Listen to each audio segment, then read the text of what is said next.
What if Earth once knew something and forgot? Wherever you are tonight, I'm glad you're here. There are silences beneath the crust that do not belong to sleep. They hum with something older than oceans, older than breath, older than the slow patience of the mountains. Beneath the continents that carry forests and cities and quiet footsteps, there are memories that were never written down, not in stone, not in fossil, not even in the quiet mathematics of atoms. They linger like a dream half-remembered, dissolving as soon as it begins to take shape. A sense that something was here, before the beginning we think we know. Tonight, the story drifts toward those forgotten shapes. Not the continents drawn on maps, not the drifting puzzle pieces of Pangaea, but something deeper, something earlier. And a time before the Earth decided how to remember itself. The chapters unfold like layers of sediment, each one settling gently atop the last. The first is called the cradle before memory. It drifts through a young Earth still molten with possibility, when the surface had not yet learned how to hold shape, and the idea of continents was only a trembling suggestion within liquid stone. It listens for the first quiet formations that may have risen and vanished before history could begin, continents that were not recorded because nothing yet existed to record them. This chapter carries the weight of beginnings that never stabilized, where land may have formed and dissolved like breath against glass. Then comes the continents that sank without names. Here the narrative deepens into loss, not sudden, not violent, but slow and inevitable. Landmasses that might have risen briefly, cooled, and then been pulled back beneath the surface, folded into the mantle like forgotten pages. No fossils remain, no edges, only the possibility that entire worlds existed for a moment, and then were unmade before memory could settle into them. The third chapter, called The Language of Stone That Was Erased, moves through the idea that Earth once spoke in a different geological tongue, that the patterns of crust and mantle, of heat and pressure, may have once arranged themselves in ways no longer visible.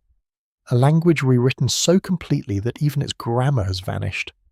What remains is only the faintest echo, buried in isotopes, in the strange signatures of minerals that do not quite belong. After that, the ocean that remembered too much drifts into water, because while stone forgets, then the ocean absorbs.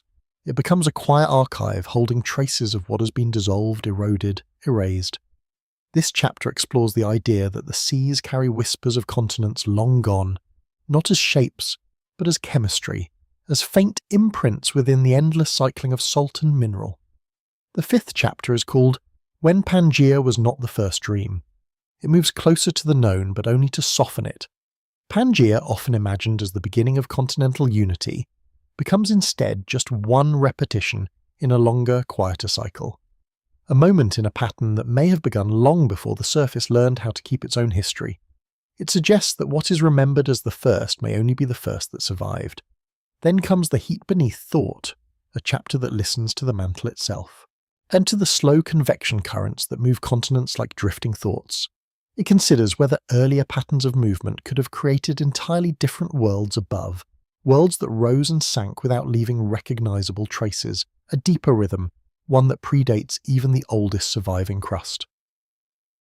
The seventh chapter, Ashes That Never Cooled, lingers in the aftermath of disappearance. It imagines the remnants of lost continents not as visible ruins, but as diffused matter, recycled into new formations, new mountains, new lands. The idea that nothing is truly gone, only rearranged beyond recognition, that every grain of sand may carry a fragment of something that once stood whole. And finally, the Earth that forgot how to remember returns to silence. It gathers the threads of all that has been suggested, not to conclude, but to dissolve. It reflects on the possibility that Earth does not preserve everything, that forgetting is part of its nature, that entire chapters of planetary history may have slipped away, not violently but gently, like tides withdrawing from a shore that no longer exists. Together, these chapters drift through more than 20,000 words, moving slowly, like continents themselves, never rushing, never arriving too quickly. Each one settles into the next, like dust finding its place in still air. And the story begins where memory has not yet learned to hold. The cradle before memory. In the beginning, there was no beginning that could be remembered. The Earth did not wake into existence, it did not arrive. It gathered, slowly, quietly. From dust that had no intention, from fragments that drifted without urgency, here from the long, patient collapse of something older than light itself. Gravity whispered, and the dust listened. Not all at once, not completely, but enough to begin forming a sphere that would one day forget its own formation. The surface was not a surface, not yet. It shimmered between states, neither solid nor liquid, but something restless in between. Heat moved like thought before language, shaping without knowing what it shaped. There were no continents, no oceans, no sky that could hold colour. Only a deep, molten silence stretching outward in every direction, as if the planet had not yet decided where it ended. Time did not pass. It settled, layer by layer, moment by moment, though moments themselves had not yet learned how to exist. The Earth turned slowly, but even rotation felt uncertain, and as if the motion itself was still being rehearsed. There was no rhythm yet, no cycles, only the quiet persistence of becoming. Within that molten vastness something began to hesitate. Not solid ground, not quite, but a slowing, a thickening, regions where the chaos softened, where heat loosened its grip just enough for structure to begin whispering its name. These were not continents. They were suggestions of continents, flickers of possibility, brief gatherings of matter that almost held together before dissolving again. They rose without rising, formed without forming, and then they were gone. No record remained, no imprint, because nothing yet existed to hold memory. The surface reshaped itself continuously, erasing even the idea that something had been there before, a world practicing existence again and again, and never keeping its drafts. The crust, if it could be called that, was thin, fragile. A trembling skin stretched over a restless interior. It cracked without pattern, folded without resistance, melted without hesitation. Each fracture was a sentence that could not finish itself. Each flow of magma a forgetting in motion. There were moments, though they cannot be measured, when something almost stayed. Small regions cooled just enough to hold shape for a while longer than the rest. Not long in any human sense, but long enough to matter in the slow language of stone. These were the first whispers of land, though land had not yet learned its own meaning. They floated atop the molten sea, uncertain, drifting, colliding, dissolving at their edges. They were not stable. Stability had not yet been invented. The heat beneath them moved too deeply, too insistently. Convection currents, though the word had not yet been spoken, carried material upward and downward in endless loops. What formed above was always pulled back below. Nothing remained untouched by this slow circulation. Nothing escaped. It was a world that could not keep anything. And yet, within that inability to hold, there was a kind of quiet experimentation. Patterns emerged, faded, and returned in altered forms. The planet was not building towards something. It was learning what it could not keep. Each failed formation, each dissolving surface, each vanishing structure was not a mistake, but a rehearsal for memory. Because memory requires loss, and loss requires something that almost stayed. The earliest proto-continents, if they can be called that, were not places. They were moments of resistance, slight increases in thickness, regions where minerals aligned just enough to slow the relentless flow beneath them. They gathered like thoughts that almost become words, hovering at the edge of articulation before slipping back into silence. They did not last. They could not. The temperature gradients were too steep, the chemical differentiation too incomplete, the crust too young to understand how to endure. Each time something began to stabilize, the heat below shifted, rearranged, and unmade it. The surface was a canvas that refused to dry, every brushstroke dissolving into the next. There were no boundaries, no edges that could define one region from another. Everything blended, merged, separated, and merged again. The idea of a continent, a stable, enduring landmass, was still far beyond reach, and it existed only as a possibility, flickering at the edge of a world still deciding how to exist. Even the sky, if it could be called that, was heavy with uncertainty. Gases escaped from the interior, rising through fractures and vents, forming a thick, choking atmosphere that held heat close to the surface. There was no blue, no horizon, only a dense veil of vapour and ash, wrapping the planet in a dim, diffuse glow. Light struggled to define itself here, scattering through particles that had not yet settled. Above, below, within, it was all the same motion, a continuous folding of matter into itself, and somewhere in that motion the earliest hints of difference began to appear. Heavier elements sank, lighter ones rose, not cleanly, not completely, but enough to begin shaping layers. The core deepened, the mantle thickened. The surface, fragile as it was, started to carry the faintest suggestion of separation from what lay beneath. It was not yet stable, but it was no longer entirely formless. This was the cradle before memory, a time when Earth was not yet a storyteller, because it had not yet learned how to remember its own past. Everything that happened here happened without witness, without record, without trace. Entire landscapes may have formed and vanished in this era, continents that existed only long enough to disappear. They left nothing behind, not because they were insignificant, but because significance requires continuity, and continuity had not yet taken root. The planet turned, slowly, patiently, carrying these forgotten moments within its molten heart, each rotation a quiet layering of time that did not yet know how to stack itself, and each cycle an echo that could not yet be heard. And still the process continued, cooling though the word feels too deliberate. It was not a plan, not a direction, just a gradual easing of intensity, a softening of extremes. The surface began in rare places to hold for longer, to resist for just a little more time before yielding.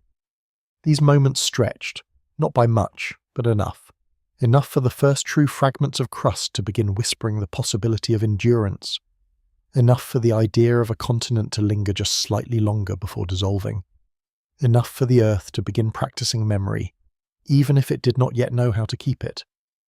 Because somewhere within all this forgetting, something was learning how not to disappear, and that learning would come slowly, so slowly that it would feel like polence. The surface did not harden all at once. It resisted the idea of permanence. Even as temperatures softened, even as the violence of constant melting began to quiet, the Earth held on to its restlessness. The crust, such as it was, formed like a fragile skin over something that still dreamed in fire. It trembled, it shifted, it forgot itself over and over again. But there were pauses now, longer than before, not stillness, not quite, but hesitation, the kind that lingers just before a thought settles into meaning. Regions of the surface began to thicken, not by intention, but by repetition. The same places, drawn again and again into moments of relative calm, began to remember what it felt like to hold. These were not yet continents. They were habits forming.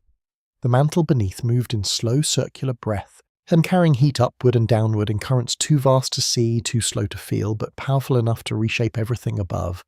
Where those currents rose, the crust thinned and softened. Where they sank, the crust thickened, cooled, and began to resist. This resistance was new. It did not last long. But it lasted longer than before, and in that slight extension of time something fragile began to take shape. Not a landmass, not a place, but a continuity, a faint persistence, a suggestion that what existed now might still exist a moment later. The earliest protocontinents flickered into being like thoughts half remembered. They did not announce themselves. They did not rise dramatically from the molten world. They gathered quietly, thickening in places where minerals aligned just enough to hold. Silica-rich material, lighter, the more reluctant to sink, began to collect in small patches. These patches floated, uncertain, atop the denser mantle below. They drifted, collided, merged, and separated, like fragments of a language still inventing its own grammar. For a while they remained. Then the heat shifted, and they were gone, pulled downward, melted, reabsorbed. The Earth erased them without hesitation. But each time this happened, something changed. Not on the surface, where everything seemed to vanish, but deeper, within the slow processes that guided it. The mantle learned the shapes of these brief formations. It learned the weight, the composition, the delicate balance that allowed them to exist, even briefly. And though it did not remember them as images, it carried their influence forward. The next formations lingered slightly longer. Not enough to leave a trace, but enough to matter. Time does not pass. It accumulates. And here, in this quiet accumulation, the Earth was beginning to gather something like memory, not in the sense of recalling the past, but in the sense of being shaped by it. Each vanished continent, each dissolved fragment, each failed attempt at stability added a subtle pressure to what came next. Patterns began to repeat, not perfectly, never perfectly, but with a rhythm that hinted at something deeper than randomness. Regions that once held for a moment began to hold again, and then again, each time slightly longer. The crust thickened unevenly, creating areas more resistant to the pull of the mantle below. These areas drifted, slowly, almost imperceptibly. They did not have edges in the way continents do now. Their boundaries were soft, blurred, constantly shifting. But they existed long enough for something new to happen. They interacted. Fragments collided and instead of dissolving immediately, sometimes stayed together. Their combined thickness gave them a fragile strength, a temporary resilience. They became larger not through growth, but through persistence. For the first time, the idea of scale began to emerge. Not vast, not yet, but larger than before. These protocontinents moved like thoughts that refused to fade. They wandered across the molten surface, carried by the slow currents beneath them. Sometimes they stretched and thinned, sometimes they compressed and thickened, always on the edge of disappearance, and still they did not last, because the heat below had not yet quieted enough to allow permanence. The mantle's breath was still too strong, too constant, too enstin. It pulled at the base of these fragile structures, weakening them from below, reminding them that they were not yet ready to remain. So they sank.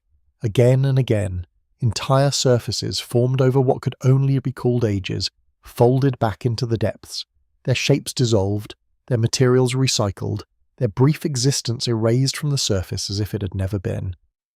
But something was different now. Each time a protocontinent sank, it did not vanish completely.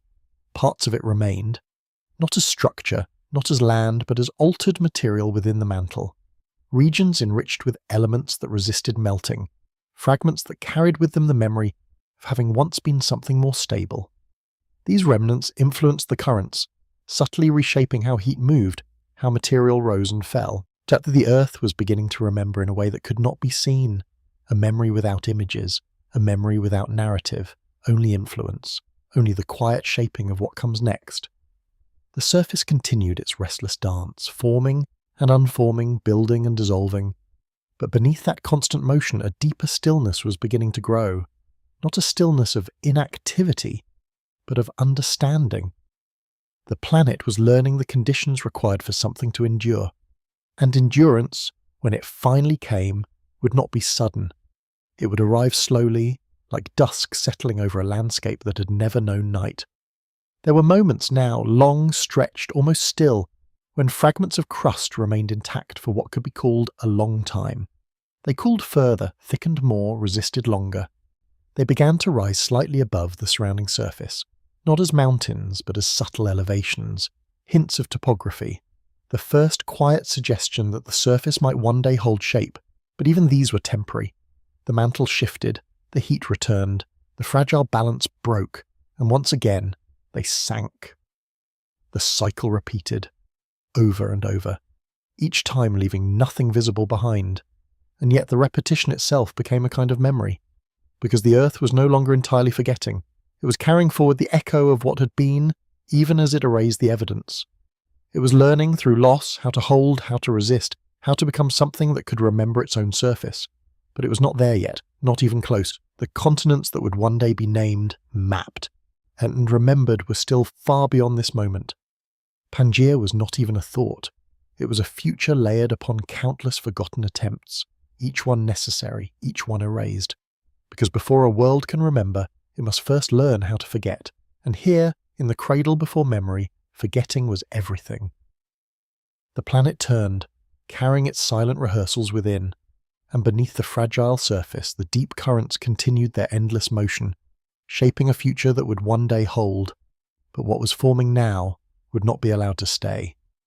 The moments of holding began to lengthen, not in a way that could be counted, not in years or ages, but in the quiet extension of presence.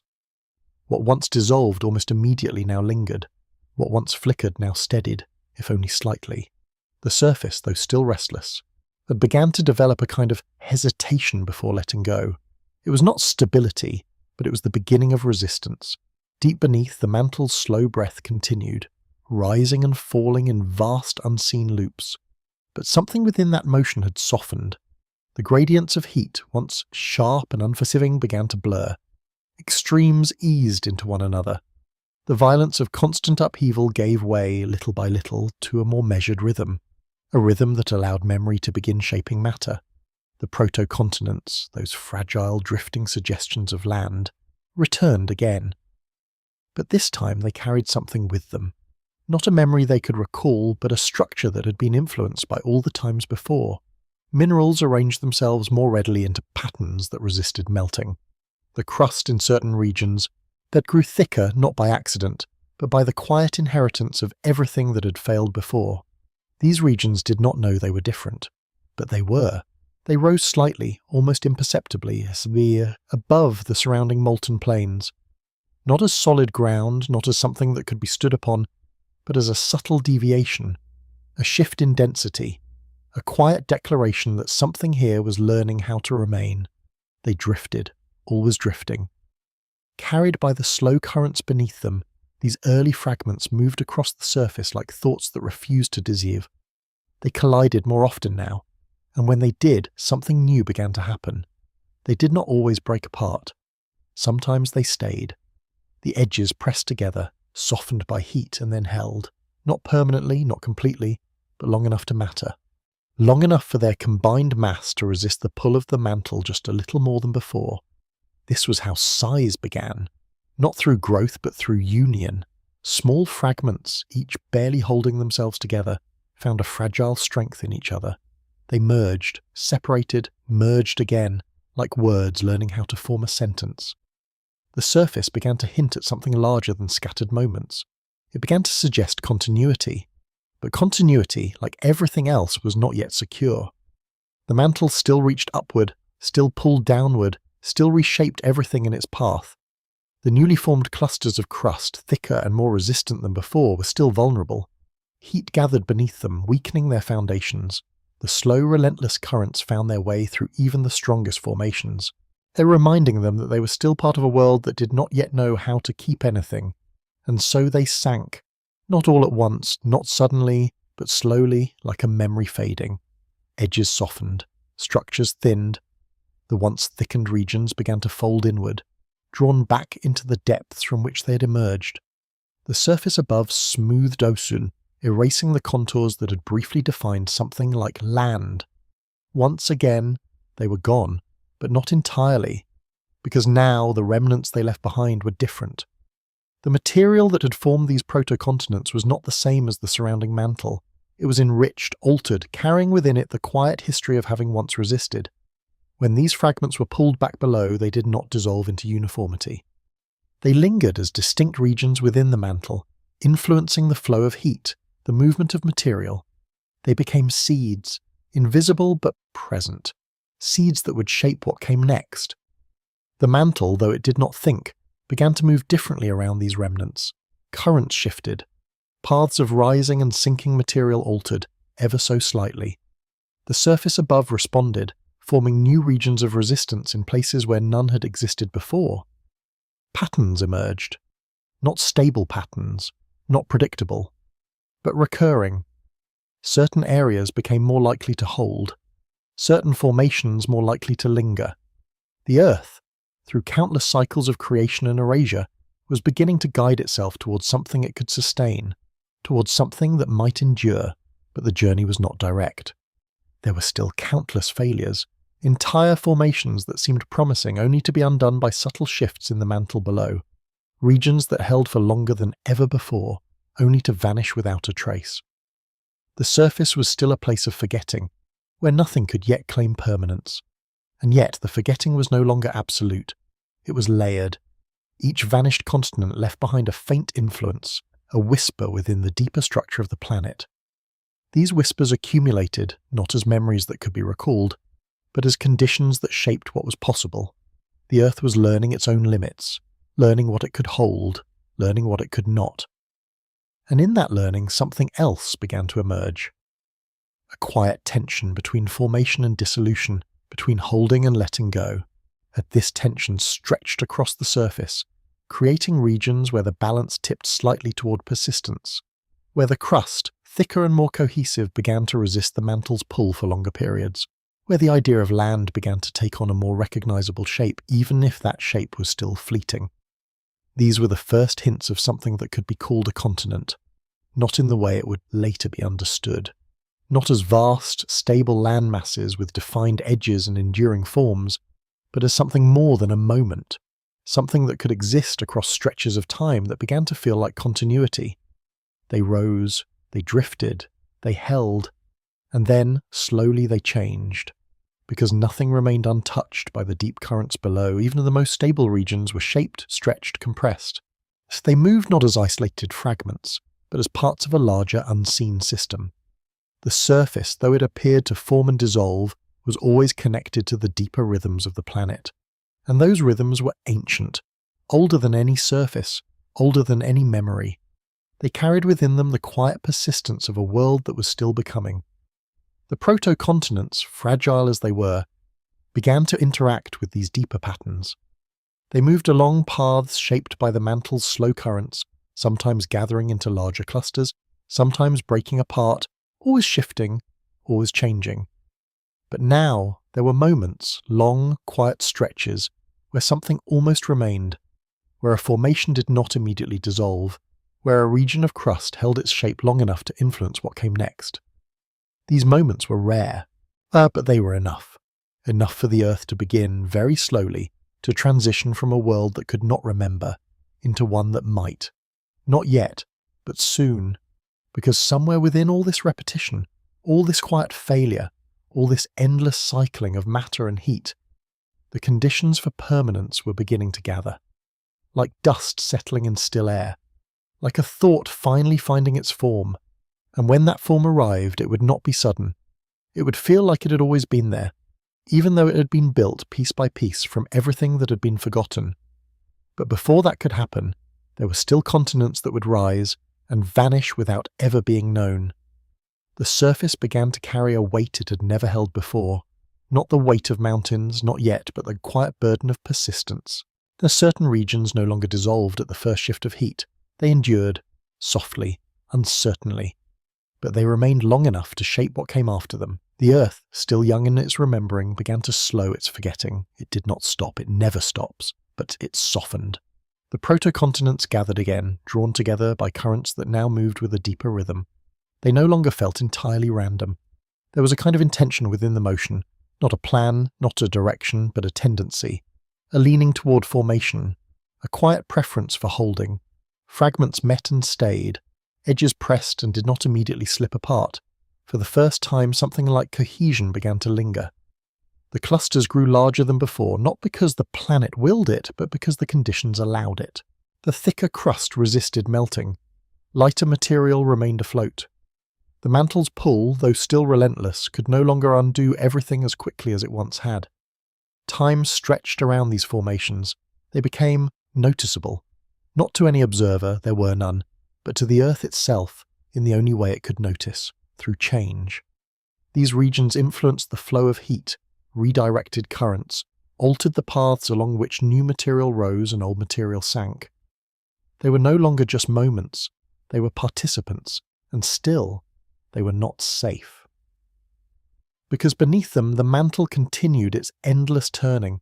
Heat gathered in quiet pockets, pressing upward, seeking release. The larger the formation above, the more it resisted, and the more pressure built beneath it. Stability invited disruption. It always does.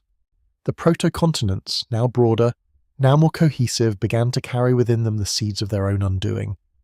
Their thickness, once a strength, became a burden.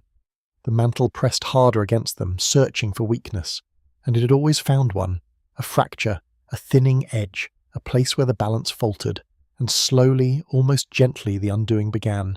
Not as a collapse, not as a sudden breaking, but as a quiet yielding. The base softened. The structure bent.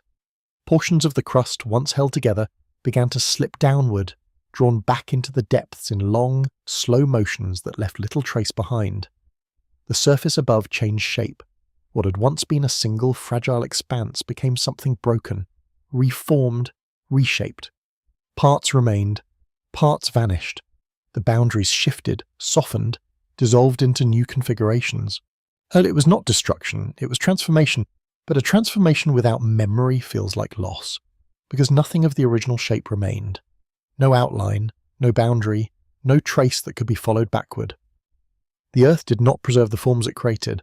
It only carried forward their influence, diffused and rearranged, hidden within the deeper layers of its being. The continents that almost existed faded again into silence. And yet, something lingered. The remnants beneath the surface grew more complex with each cycle. Layers of altered material, enriched and differentiated, began to stack within the mantle, not neatly, not in order, but enough to create regions that behaved differently from everything around them. These regions became anchors, not fixed points, but tendencies. They're places where new formations were more likely to occur, where the crust above could thicken more easily, resist more strongly, endure more quietly. The Earth, through endless repetition, had begun to shape its own future, not consciously, but inevitably. The next protocontinents rose from these unseen foundations. They were not entirely new. They carried within them the quiet inheritance of everything that had come before. Their composition reflected the countless cycles of melting and reforming, their structure influenced by remnants buried deep within the mantle. They were shaped by memory, even if that memory could not be seen, and they held longer, long enough that the surface began to feel different. The restless, ever-changing flow gave way in certain regions to something slower, more deliberate, though the crust there thickened into broader expanses, areas where the motion of the mantle no longer dictated every change. These regions began to drift as larger units, moving together, carrying their fragile continuity across the surface. The first true echoes of continents, not yet what would come later, but closer. They rose slightly higher, though height had not yet learned to mean anything. They cooled further, though heat still lingered beneath them. They resisted longer, though resistance was still incomplete.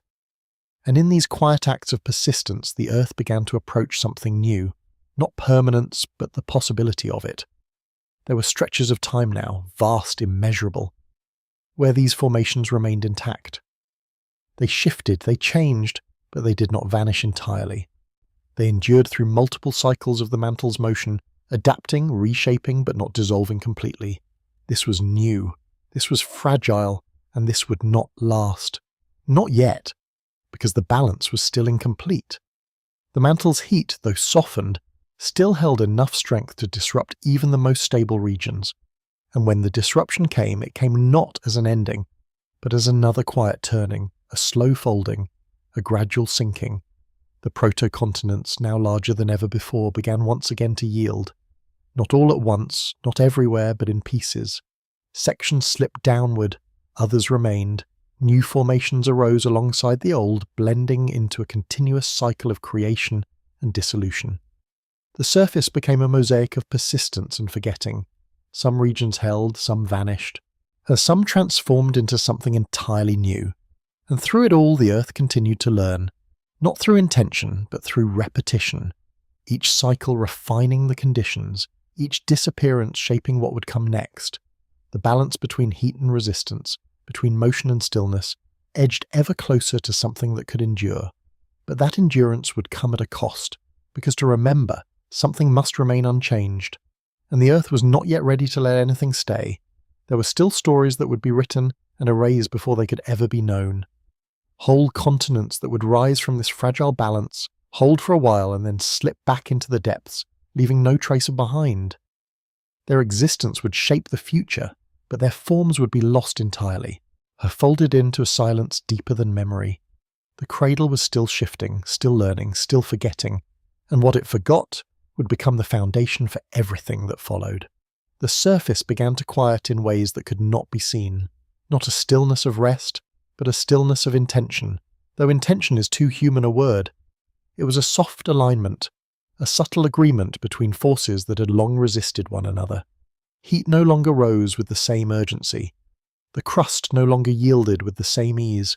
Between them, a fragile understanding began to form, and within that understanding something lingered longer than before.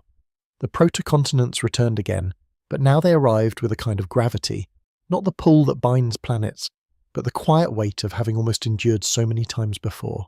They gathered in familiar ways, drawn to the unseen anchors buried deep within the mantle, places shaped by everything that had vanished.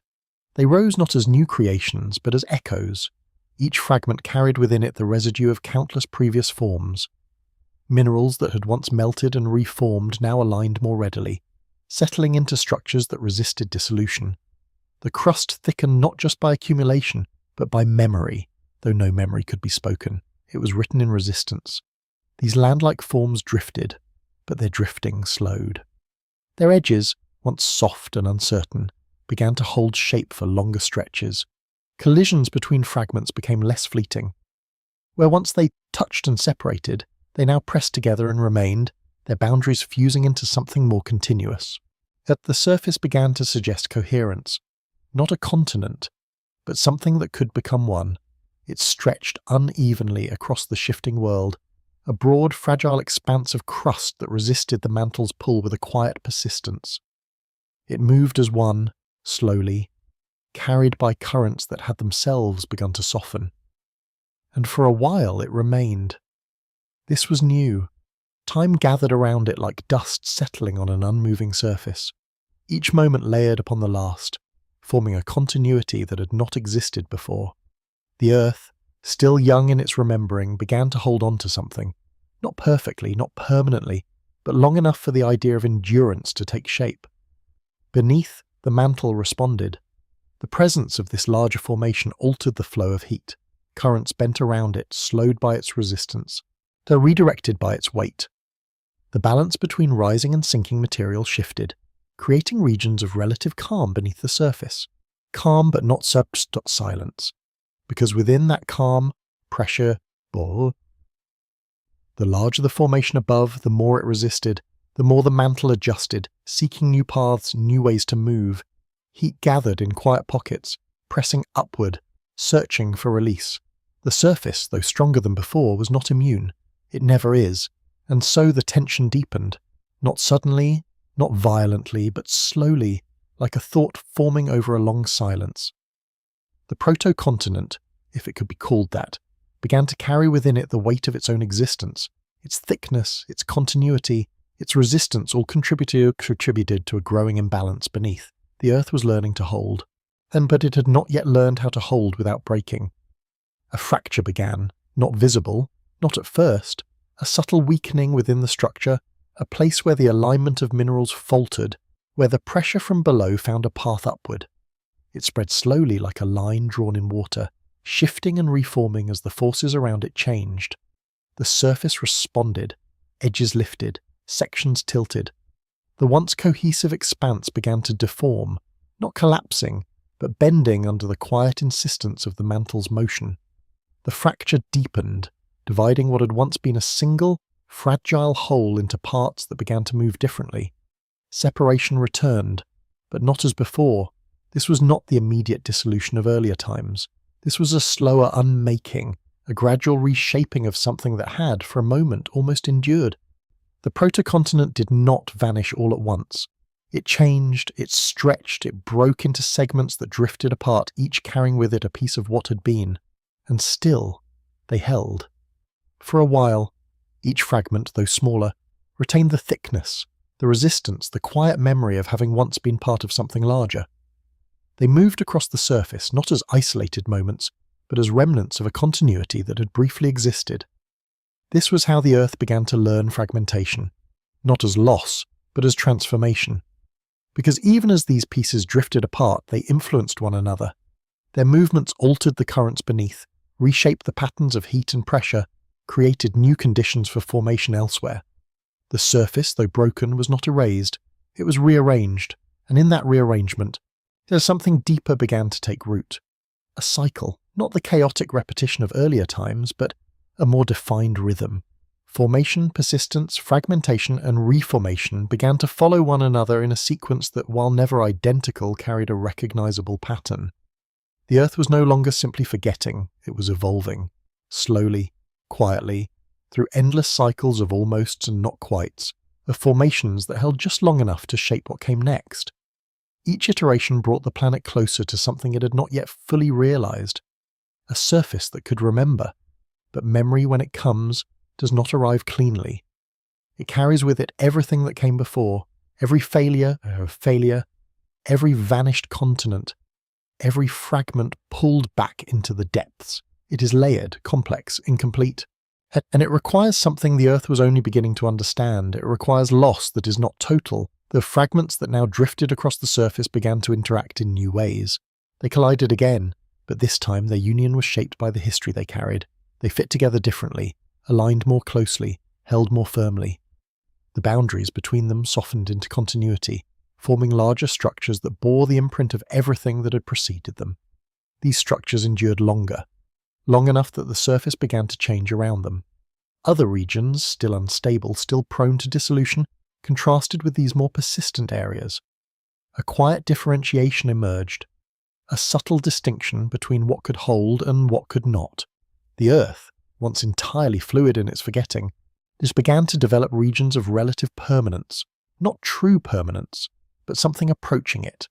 These regions became the quiet ancestors of what would one day be called continents, not in form, not in scale, but in principle. They were places where the surface resisted the deep pull, where the cycles of formation and dissolution slowed, where time could begin to leave an imprint. And yet, even here, nothing was guaranteed. The mantle still moved, the heat still rose, the balance, though closer than ever before, was still incomplete. And so even these more stable formations would, in time, yield. Not entirely, not completely, but enough. Enough to remind the Earth that it had not yet learned how to keep everything. Because some things are not meant to last. Some formations rise only to shape what comes after them. They're to leave behind influences that cannot be seen, to become part of a deeper memory that does not preserve images, only conditions. These were the continents before continents, the lost foundations, the shapes that almost remained. They would never be known, not because they were insignificant, but because they existed before the world learned how to remember itself. Their forms dissolved into the mantle, their boundaries erased, their existence folded into a silence so complete that even stone could not recall them. And still, they mattered, because everything that followed would carry them within it. Every future continent, every mountain, every quiet stretch of land would be shaped, in ways too subtle to trace, by these forgotten beginnings. The Earth does not discard its past, it buries it. They're deep enough that it can never be fully uncovered, and in that burial the next chapter begins to stir, not on the surface but below it, where the remnants of everything that was lost begin to gather and wait. The waiting beneath was not still. It never is. Even in the deepest layers where light has never reached and never will, there is motion, slow, immense, patient beyond comprehension. The mantle carried within it the quiet remains of everything that had ever almost existed. Fragments of vanished crust, altered, softened, folded into new forms, drifting in currents that had no beginning and no end. These were not ruins. They were ingredients. The remnants of lost continents did not rest as memories. They became part of the Earth's ongoing thought, reshaping the flow of heat, altering the rise and fall of material, guiding the formation of what would come next. Each vanished landmass, though erased from the surface, left behind a trace within the deep, a quiet influence, a subtle leaning. The mantle began to move with a complexity it had not known before. Regions enriched by ancient fragments behaved differently, rising more readily, resisting more strongly. They formed invisible pathways through which heat travelled, shaping the surface above in ways that could not be seen directly, only felt through change. Above, the protocontinents continued their slow dance. They formed, they merged, they fragmented. But now their movements were no longer entirely their own. They were guided, gently, by the unseen structures below. The surface had become an expression of something deeper, a reflection of processes that had been shaped by countless cycles of loss. The Earth was no longer experimenting blindly. It was remembering in its own quiet way, and with that remembering came a new kind of formation. The next continents did not flicker into existence as before. They emerged more gradually, more deliberately. Regions of crust thickened in places that had, again and again, shown a tendency to hold. The unseen anchors beneath guided their growth, allowing them to gather into broader, more cohesive expanses. They rose, they spread, they endured, not perfectly, but longer than anything before them. These were still not the continents that would one day be known. They lacked the permanence, the defined edges, the enduring identity. But they carried something new, a continuity that stretched across vast spans of time, enough to begin shaping the surface in ways that could leave a faint imprint. The first shadows of memory. The oceans, though not yet as they would become, began to gather around these formations. Water condensed from the thick, heavy atmosphere, pooling in the lowest regions, collecting in basins that had been shaped by the slow movements of the crust. These early seas were not clear, not calm, but they held something the surface did not. They held traces, dissolved minerals, fragments of rock, subtle chemical signatures of everything that had formed and vanished before. The oceans became a quiet archive, absorbing what the land could not keep, carrying within their depth the faintest echoes of lost continents. But even the oceans could not remember everything, because much of what had existed was gone beyond retrieval, folded too deeply into the mantle, altered beyond recognition. The surface, though beginning to hold shape, was still a place of transformation, where nothing remained entirely unchanged. The continents that rose now were shaped by this tension, between remembering and forgetting, between holding and dissolving. They drifted slowly, carried by the deep currents, their movements subtle but constant. They collided, merged into larger formations, then stretched and fractured, breaking apart into new configurations. The cycle continued, but now it had a rhythm that felt familiar, not repetitive, but recognizable. The Earth had found a pattern, not a fixed one, not a final one, but a cycle that could sustain itself. Continents would form, gather, break and reform, each iteration carrying forward the quiet influence of everything that had come before. The surface was no longer a blank slate, it was layered. Each new formation built upon the remnants of the old, even when those remnants could not be seen. The lost continents, the ones that had risen and vanished before memory, were still present in this layering, shaping the future in ways that could never be fully traced. They were the silent architects, and yet they remained unnamed, because names require memory, and memory requires something that can endure. The continents that now drifted across the surface began, slowly, to approach that threshold. Their persistence stretched longer, their forms more defined, their interactions more complex. The Earth, and through endless cycles of quiet learning, was nearing a point where something might remain long enough to be remembered. But even then, not everything would survive. Some formations, no matter how stable they seemed, would still be lost, pulled back into the depths, erased from the surface, leaving behind only the faintest influence. Entire worlds would exist within these early ages, only to disappear without a trace. The Earth does not keep everything. It chooses, not consciously, but through the quiet logic of its own processes, what can endure and what must be folded back into silence. The continents before Pangaea were not a single sequence, not a clear lineage leading from one to the next. They were a vast, tangled history of formations that rose and fell, overlapped and vanished, leaving behind a record that is incomplete, fragmented, and in many places, entirely missing.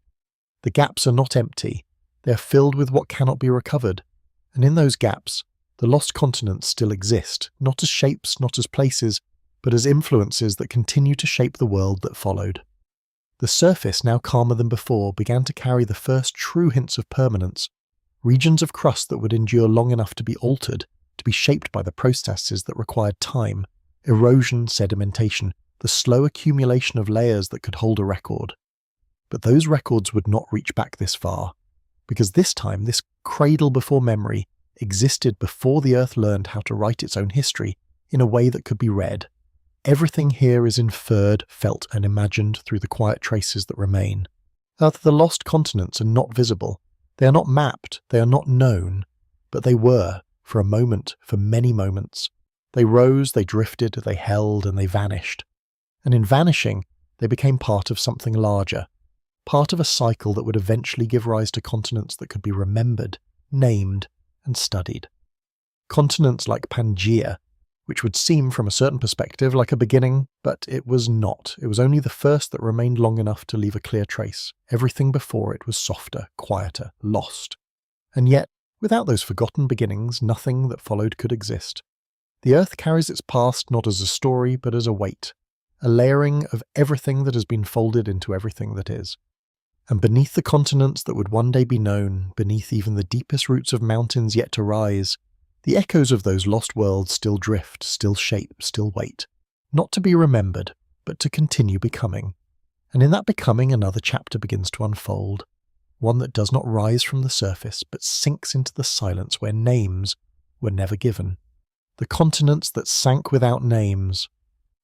There are shapes the Earth once held that no longer exist in any form that can be seen, not buried, not hidden, gone, not as an ending, but as a soft unmaking that left no edges behind. These were not the hesitant fragments of a world still learning how to form. These were broader, quieter presences, continents that had, for a time, learned how to stay. Not forever, not even long enough to be remembered. But long enough to feel like something that belonged to the surface. They rose from the patient labour of everything that came before, from the countless proto-continents that flickered and vanished, from the deepened mantle enriched by their remains, from the subtle rebalancing of heat and motion that had been shaped by loss. These continents were not accidents. They were inheritances. They emerged slowly, almost reluctantly still. There was no sudden lifting, no violent breaking of the surface. Instead, the crust thickened in places where it had learned to resist, where ancient remnants below guided the flow of material upward. These regions expanded, spreading outward, forming continuous expanses that carried a quiet coherence. They did not shimmer or tremble as the earlier formations had. They held, and in holding, they became something new. The surface around them began to change in response. The oceans, now more persistent, gathered along their edges, filling the low places, carving faint impressions into the land. The atmosphere, still heavy and dim, settled into patterns that lingered. The world, though still young in its memory, began to suggest something like structure. These continents were not stable in the way that would later be known, but they were stable enough. Enough to exist across spans of time that allowed for subtle transformations. Their surfaces shifted, softened by heat from below, and altered by the quiet presence of water above. They were not static. They breathed. Slowly. And for a while they remained. But the Earth does not grant permanence easily. Beneath these continents the mantle continued its endless motion. That the deep currents, shaped by everything that had been lost, moved with a complexity that had only grown. Regions of heat gathered beneath the thicker crust, pressing upward, seeking release. The continents above felt this pressure, though not as force, not as disruption, as weight. A quiet heaviness that settled into their foundations. They began to change, not suddenly, never suddenly. Edges softened, interiors shifted. The balance that had allowed them to hold began slowly to tilt. The deeper layers of the crust warmed, weakened, and in places began to flow. The continents, once cohesive, became something more fluid, more uncertain. The first signs of sinking were not visible. They were felt as absence. As a subtle lowering of the surface, a quiet surrender to the pull from below. Sections of these continents, especially those that had grown too thick, too heavy, began to descend. Not collapsing, not breaking apart, but sinking, as if the earth itself were gently reclaiming them. They did not leave behind cliffs or edges. They dissolved into the surrounding surface, their boundaries fading until it was no longer clear where they ended and the rest of the world began. The process was so gradual, so quiet, that there was no moment that could be called their end, only a fading. And then, nothing. But nothing is never truly empty, because as these continents sank, they did not vanish entirely. Their material was drawn downward, folded into the mantle, altered by heat and pressure, becoming part of the deep again. Their shapes were lost, but their substance remained, carrying with it the quiet imprint of having once been something that held. These were the continents that sank without names. They existed before naming was possible, before memory could attach itself to form. They left no fossils that could be traced back to them, no clear boundaries that could be reconstructed. They slipped into the depth so completely that even the Earth's later attempts at remembering could not recover them. And yet their influence did not disappear. It deepened. The mantle, now carrying even more of these altered fragments, grew richer in its complexity. The flow of heat became more intricate, the patterns of rising and sinking material more nuanced. The next formations would emerge from this enriched foundation, shaped by the quiet inheritance of everything that had been lost. Above, the surface continued its slow transformation. New continents began to form, drawn once again from the places where the mantle's memory guided them. These new formations carried within them the influence of the ones that had sunk, though they bore no resemblance to them. The past was not repeated. it was transformed. And still the cycle continued. Continents rose, continents sank, each one shaping the next, each one leaving behind a trace that could not be seen, only felt in the way the Earth continued to change.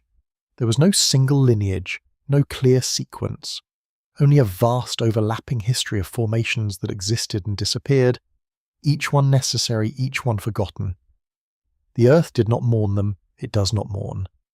But there is a quiet melancholy in the way these continents vanished, not because they were lost, but because they were never known. Entire worlds may have existed upon their surfaces, that though no life yet walked there, entire landscapes formed, shifted, and were reclaimed without ever leaving a mark that could be read.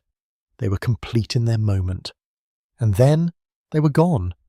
The oceans carried faint traces of them, dissolved minerals that lingered in the water, subtle chemical signatures that hinted at something that had once been above. But even these traces were diluted, mixed, and eventually lost in the endless cycling of the seas. Nothing remained that could point back to them clearly, only the quiet suggestion that something had been. The Earth, in its slow turning, carried these vanished continents within its deeper layers, where they continued to shape the future. They became part of the foundation upon which later continents would rise, including those that would one day be remembered. But these were not remembered. They were folded into silence. And in that silence something else began to form, a language. Not spoken, not written, but encoded in the structure of the planet itself. A way in which the Earth began to carry forward the influence of what had been lost, shaping the patterns of formation in ways that could not be easily undone. The next continents would not be the same. They would carry within them a deeper history, a more complex inheritance, a subtle echo of all that had sunk before them. But that language would not be preserved, because even the ways in which the Earth remembers can be erased, and what was once written into the stone itself would be rewritten into something unrecognizable. The language did not form in words. It never does. It gathered in pressure, in alignment, and in the quiet decisions made by atoms when they cooled and settled into place. Deep within the Earth, far below any surface that could hold shape, minerals arranged themselves not just by chance, but by inheritance. They carried forward tendencies shaped by everything that had been folded into the mantle before them. This was how the Earth began to speak to itself, not through memory as it is known, but through repetition, shaped by loss. The continents that had sunk without names did not leave behind stories. They left behind preferences, subtle biases in how material behaved, how heat moves, how resistance formed. These biases accumulated, layer upon invisible layer, until the mantle itself became something more than a simple flow. It became textured, not in a way of one that could be seen, but in a way that could be felt by the processes that moved through it. Regions where ancient fragments lingered responded differently to rising heat. They allowed new crust to form more easily, or resisted it, or reshaped it in ways that echoed what had once existed above. The Earth was writing without writing, encoding without preserving, and above the surface responded. New continents began to emerge once more, but they did not rise from emptiness. They rose from a deep inheritance, guided by patterns that had been shaped long before the surface learned how to hold anything for long. These formations were quieter, more cohesive, their growth less hesitant than those that had come before. They did not flicker, they gathered. The crust thickened in broader regions, forming expanses that moved with a kind of slow unity. Though these were not isolated fragments drifting aimlessly. They were connected, influenced by the same deep structures, shaped by the same unseen currents. They began to resemble something familiar, not in form but in behaviour.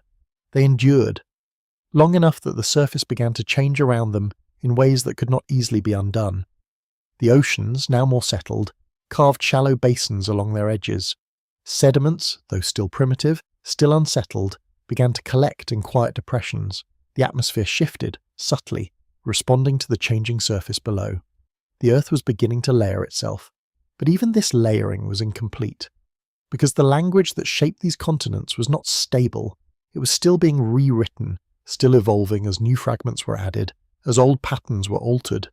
The mantle's memory, and if it could be called that, was fluid.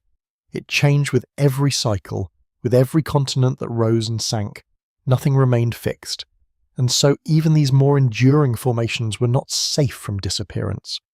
The process was slower now, much slower. The continents that formed in this era did not vanish without a trace in the way earlier ones had. They left behind faint imprints, subtle differences in composition, slight variations in structure that could much later be read as hints of what had been. But these imprints were incomplete, fragmented, often overwritten by what came after. The Earth had begun to remember, but it did not yet know how to remember clearly. And so, even as these continents held for longer stretches of time, even as they shaped the surface in more lasting ways, they too began to sink. Not all at once, yet not everywhere, but in pieces. Sections of crust, weakened by heat from below or by shifts in the mantle's flow, began to descend. The process was quiet, almost gentle. The surface above adjusted, reshaped, absorbed the change. What had once been continuous became fragmented, then partially reformed, then altered again. The cycle continued, but now it carried a deeper resonance. Each sinking continent added to the language within the mantle, enriching it, complicating it. The patterns became more intricate, the influences more layered. The Earth was not just repeating itself, it was building upon itself, creating a history that could not be fully erased, even if it could not be fully remembered. And in that growing complexity, something else began to emerge. A threshold. Not a clear line, not a moment that could be marked, but a gradual shift towards something new. The conditions within the mantle, shaped by countless cycles of formation and loss, approached a balance that had not existed before.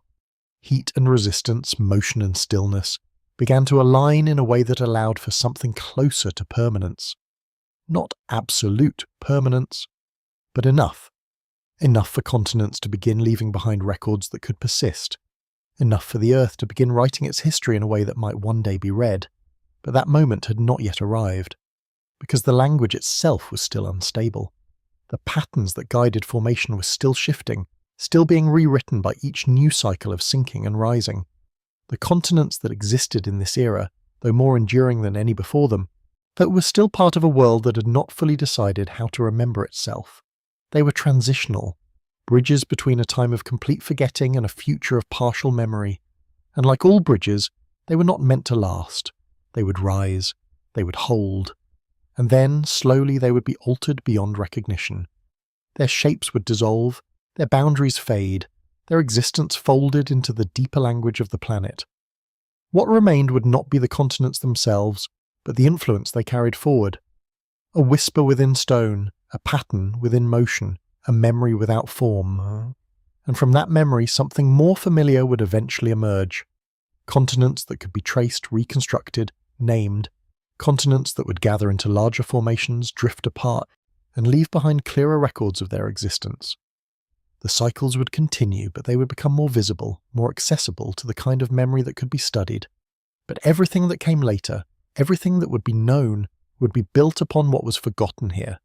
The continents that sank without names, the language that was written and erased, the deep, quiet inheritance of a world that learned slowly how to remember.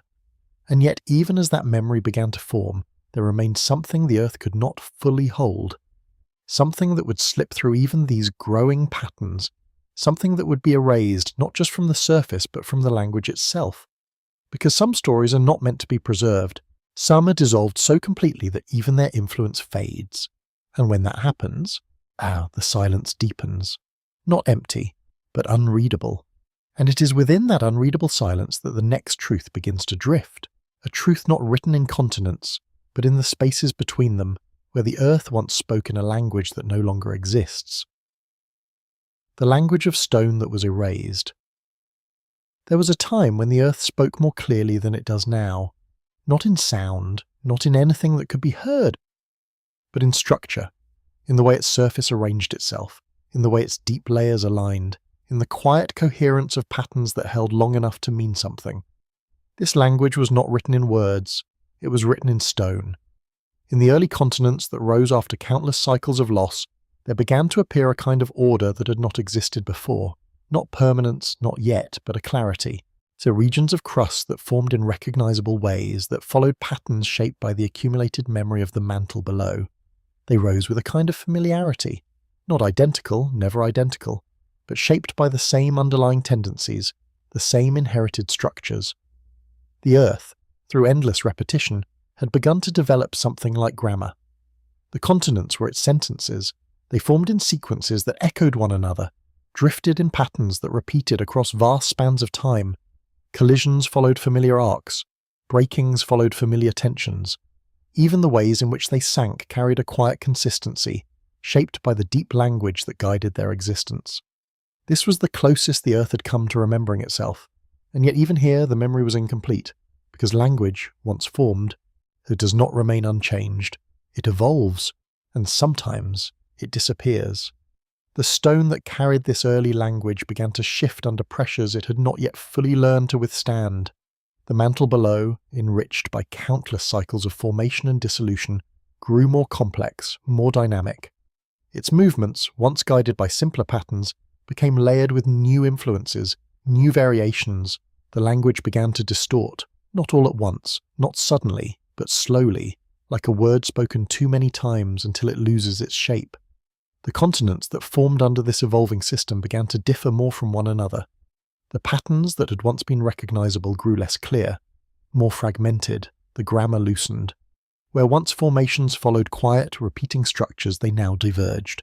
They're shaped by the increasing complexity of the mantle's motion. The Earth was no longer speaking in simple patterns. It was becoming something more intricate, more difficult to trace, and in that intricacy, the original language began to fade. Not because it was erased intentionally, but because it was overwritten. Each new continent, shaped by slightly altered conditions, carried forward only part of what had come before. The patterns shifted, the alignments changed, the coherence softened. Over time, the original structures became harder to recognize, buried beneath layers of variation. The Earth was still speaking, but it was no longer saying the same thing. The earliest forms of this language, those shaped by the first enduring continents after the age of complete forgetting, began to disappear entirely, not just from the surface, but from the deep patterns that had once guided them. The mantle's memory, though vast, is not perfect. It carries forward influences, but it also transforms them. Some patterns are lost completely. They leave no trace, no echo, no influence that can be followed forward. These were the parts of the Earth's language that were erased, not softened, not altered, gone. Entire ways of forming, entire structural patterns that once guided the rise and fall of continents, vanished from the system. The mantle, reshaped by new cycles, no longer moved in the same ways. The pathways through which heat travelled shifted. The anchors that had once guided formation dissolved into new configurations. The Earth forgot how it had once spoken, and in that forgetting the continents changed. The new formations, though still shaped by the deep inheritance, no longer followed the earlier grammar. They emerged in ways that were less predictable, less tied to the patterns of the past. Their movements became more varied, their interactions more complex. They were no longer echoes, they were something new. The surface, now carrying continents that endured longer than ever before, began to show signs of this shift. Boundaries formed that did not resemble those of earlier times. Collisions created structures that had no clear precedent. The Earth was still building upon its past, but it was no longer repeating it. It was diverging. And in that divergence, the earliest languages of stone became unreadable, even to the Earth itself, because what cannot be repeated cannot be remembered. The continents that had once followed those ancient patterns sank, as all things eventually do, but their disappearance was different now. They did not leave behind influences that could be clearly traced. The mantle, already reshaped by countless new cycles, absorbed them without preserving their structure. Their language did not carry forward. It ended. This was not loss as it had been before. This was erasure, a quiet, complete unmaking of something that had once shaped the world. The Earth, in its slow evolution, had moved beyond those early patterns, leaving them behind as it developed new ones. And yet, there is something that lingers in such erasures. Not memory, not influence, but absence. A subtle gap within the deeper structure, a place where something once existed and no longer does. These absences cannot be seen, but they shape what is possible. And they create spaces within the Earth's processes where certain patterns no longer occur, where certain formations no longer arise. The language that was erased left behind silence. And that sentence became part of the new language. The continents that formed after this erasure carried within them not just the influences of what remained, but the absence of what had been lost. They were shaped not only by memory, but by forgetting so complete that it altered the structure of the planet itself. This is how the Earth changes, not by replacing one thing with another, but by layering presence and absence together, creating a complexity that cannot be fully unravelled. The surface continued its slow dance, continents forming, drifting, colliding, breaking apart. The cycles persisted, but they no longer followed the same paths. The Earth had moved into a new phase of its becoming, one where the past was no longer a clear guide, and yet everything that had been erased still mattered. Because even our absence shapes the future. The language of stone that was lost did not vanish without consequence. It created the conditions for new patterns to emerge, for new forms of continents to arise, for the Earth to continue its endless process of transformation. But those early words, those first attempts at coherence after the age of complete forgetting, can never be recovered. They are not hidden. They are not buried. They are gone. And in their place, the Earth continues to speak in a language that carries both memory and silence, both presence and absence, shaping a world that is always becoming, always changing, always forgetting. Because to remember everything would be to stop, and the Earth has never stopped. It only shifts, it only softens, it only lets go, and in letting go, it makes space for something else to emerge. Something carried not in what remains, but in what has been erased so completely that only the silence knows it was ever there. The ocean that remembered. Too much water arrived not as a moment, but as a slow gathering of breath. It did not fall all at once from the sky. It condensed. It lingered. It hovered in a thick atmosphere that had not yet learned how to clear itself. Vapour folded into droplets, droplets into weight, and weight into descent. The first rains did not sound. There was no silence yet to break. Only a continuous softening of the air as it gave itself back to the surface. The Earth received it without resistance. The early continents, those fragile, enduring forms shaped by cycles of loss, felt the arrival not as impact, but as presence. Water settled into their low places, seeped into their fractures, gathered in shallow depressions that deepened over time. It did not carve sharply. It did not rush. It waited, and in waiting it began to remember.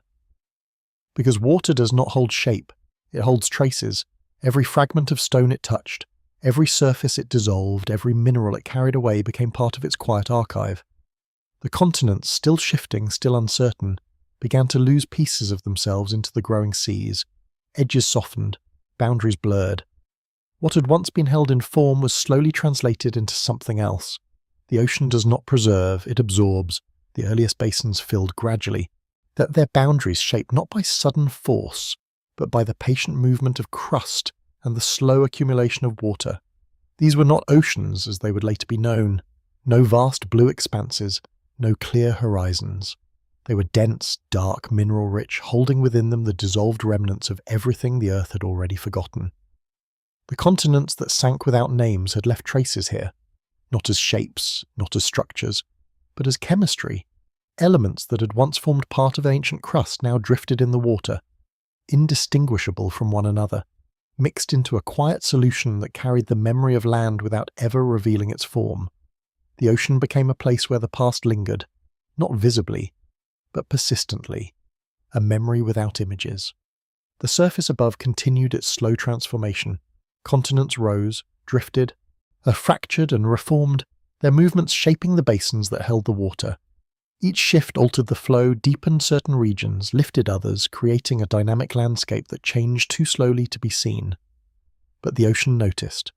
It rescinded. Water flowed toward the lowest places, filling the quiet spaces left behind by sinking land. It deepened where the crust thinned, retreated where it rose.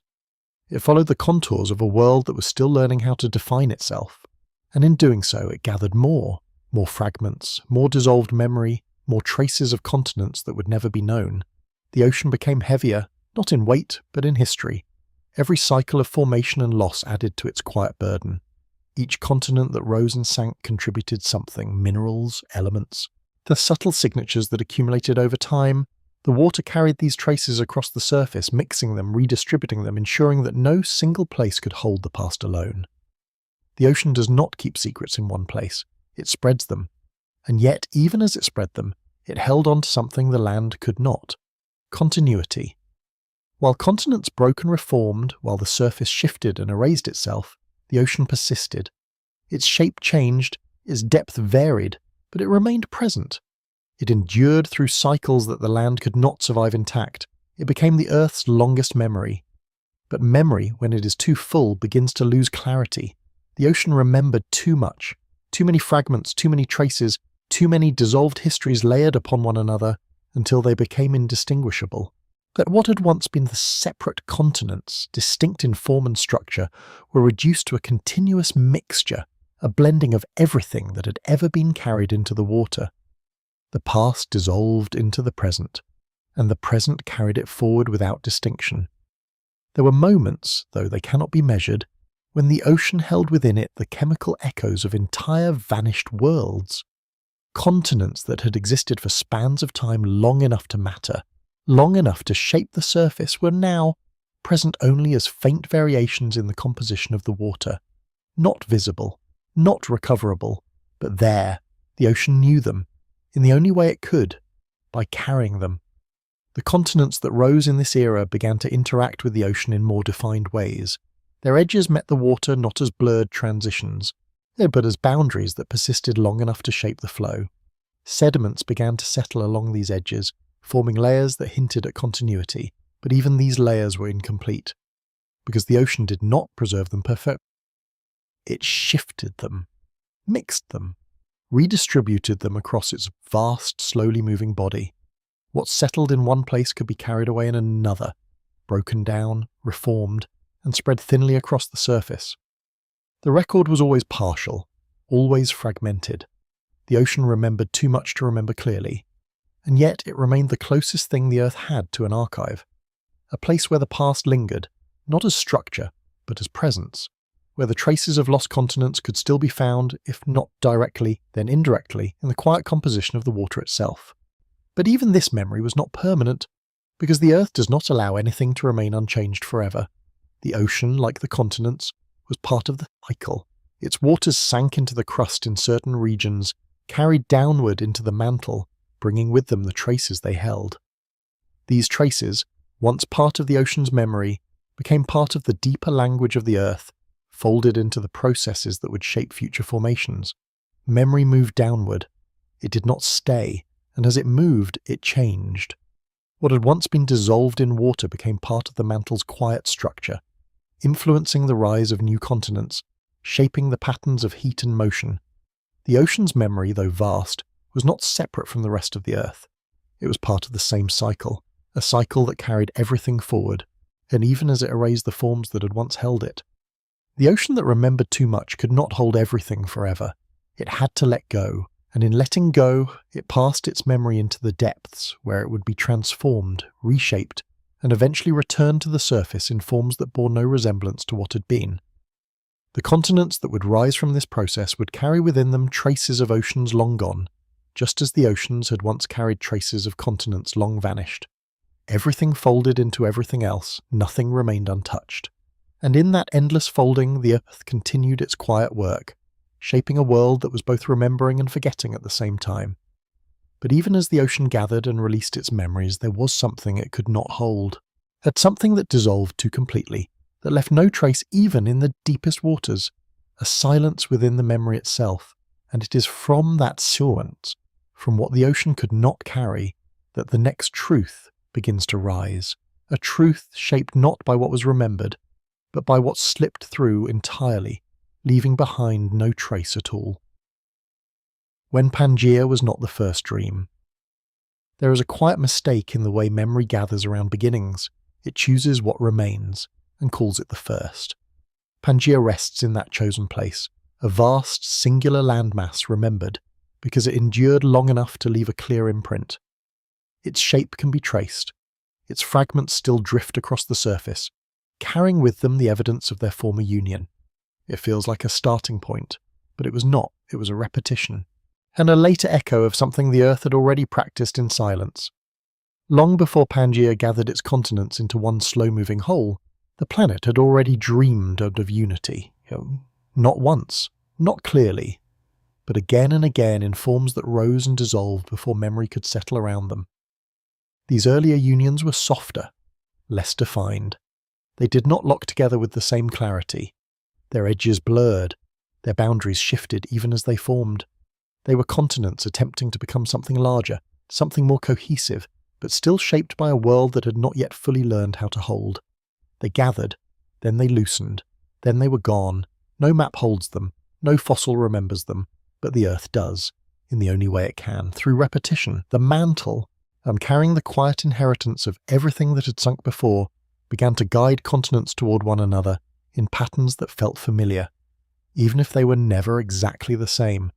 Fragments drifted across the surface, drawn together by the slow currents below, merging into larger formations that began to resemble something whole. These were not Pangaea, but they were like it. They stretched across the surface in uneven expanses, their interiors shifting slowly, their edges meeting the ocean in long, soft curves. They held together for a time, long enough for the idea of unity to take shape within the Earth's processes, long enough to matter, but not long enough to remain, because the balance between holding and breaking had not yet settled into what it would later become. The forces that pulled continents together were matched, unevenly, by those that pulled them apart. Heat gathered beneath the growing landmass, pressure built quietly, and the same processes that had once prevented permanence returned, softened but still present. The continent strained, not visibly, but deeply. The interior thickened, grew heavier, more resistant, and in doing so it altered the flow beneath it. The mantle adjusted, seeking new pathways, creating tensions that stretched across the surface. The unity that had formed began to carry within it the seeds of its own separation. As it always does, the early supercontinents, if they can be called that, did not break apart in sudden fractures. They loosened, gradually.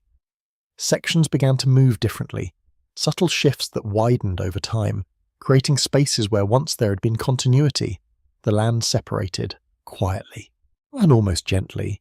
Fragments drifted away, carrying with them pieces of what had once been whole.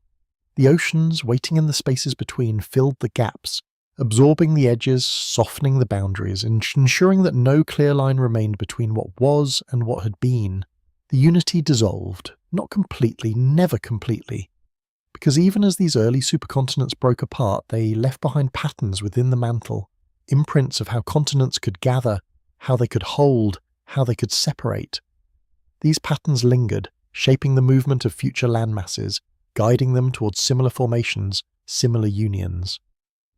The Earth was rehearsing, again and again, each attempt closer to something that could endure, each attempt shaped by the quiet memory of those that had come before. And Pangaea would one day emerge from this long sequence of rehearsals, carrying within it the accumulated experience of countless forgotten unions. It would hold together more clearly, more completely, leaving behind a record that could be traced. But it was not the first dream. It was only the first that lasted long enough to be remembered. The earlier dreams were softer, more fragile. They formed in a world still learning how to balance its own forces, still adjusting the deep currents that shape the surface. They existed in the spaces between full forgetting and partial memory, where forms could emerge but not yet endure, and so they faded.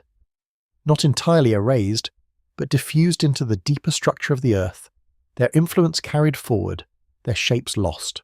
The continents that would later form and gather into Pangaea did so along pathways shaped by these earlier unions. Their movements were guided, subtly, by the patterns left behind, by the quiet inheritance of a world that had already attempted this many times before. Nothing begins where it appears to begin. Everything is built upon what was forgotten. The surface, now more stable than it had ever been, carried continents that drifted with a slower, more deliberate motion. Their interactions became more defined, their collisions more structured, their separations more predictable. The Earth had moved into a phase where its patterns could persist long enough to be seen, to be studied, to be remembered. But beneath that clarity, the older patterns still lingered, invisible, unreadable, present. The early supercontinents, though lost, had shaped the conditions that made Pangaea possible. Without them, without their quiet attempts at unity, without their dissolving forms and the memory they left within the mantle, the later, more stable formations could not have emerged. The Earth does not start over. It builds, even when it forgets, even when it erases. Everything that comes later carries the weight of what came before, even if that weight cannot be seen. Pangaea, though remembered as a beginning, was only a continuation, a moment in a much longer, much quieter story. A story written in cycles, in gathering and breaking, in unity and separation, in the endless motion of continents drifting across a surface that is never truly still, and as Pangaea itself would one day break apart, its fragments drifting into the shapes now known, as it would leave behind its own imprint within the mantle, its own quiet influence shaping what would come next, just as those forgotten continents had done before it. Because nothing that forms is ever entirely lost. It changes, it sinks, it becomes part of something deeper, and from that depth new forms rise, forms that carry within them the echoes of everything that has ever been, even the dreams that were never remembered. And still, beneath all of this drifting, all of this gathering and breaking, there remains something quieter, something that does not rise to the surface, something that moves too slowly to be seen, too deeply to be traced. The heat beneath thought, the silent engine of everything that has ever formed, waiting, always waiting. The heat beneath thought, beneath everything that has ever been held. There is something that does not hold, it moves, slowly, without surface, without shape, without memory, and in the way the surface understands it. It does not rise to be seen, and it does not settle into form. It drifts in currents so vast and so patient that even time seems to soften around them. This is where continents are imagined before they exist, not as outlines, not as land, as motion. The mantle does not think, but it carries something like intention, not directed, not aware, but persistent. Heat rises because it must. Material sinks because it cannot remain where it is. The cycle is quiet, inevitable, a breath that never pauses, shaping everything above without ever revealing itself. It is the Earth's longest sentence, and it is never finished. The continents that rose and vanished, the ones that held for a while, they're the ones that gathered into early dreams of unity. All of them were expressions of this deeper motion. They were not separate from it. They were shaped by it, carried by it, undone by it. The surface remembers in fragments. The mantle remembers in movement. Every vanished continent altered this movement subtly. Fragments of crust pulled downward into the depths changed the composition of what flowed there. They thickened certain currents, slowed others, created regions where heat moved differently than before.